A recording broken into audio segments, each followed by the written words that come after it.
Biroda bekor qolgan bo'lsang, shart o'rningdan turda namoz o'qi.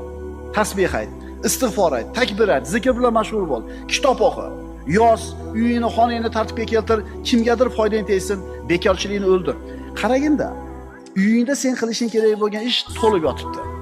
Ikkita mardika olib kelsam, 1000 so'mdan bersam, agarotni chopib, tekis agat olib beradi. O'zi 1000 yo'q o'zi. O'zi xemiri yo'q.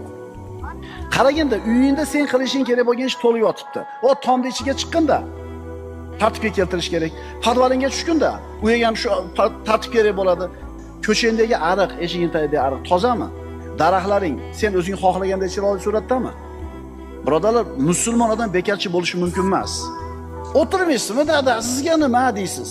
Yo'q, u mehnat qilib o'rgangan, mehnat bilan o'zini tirik his qiladi, mehnat bilan o'zini baxtli his qiladi.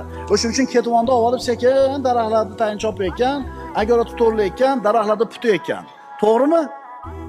O'shuning uchun mehnat qiladi qarilar. Tushundinglarmi endi ukalar?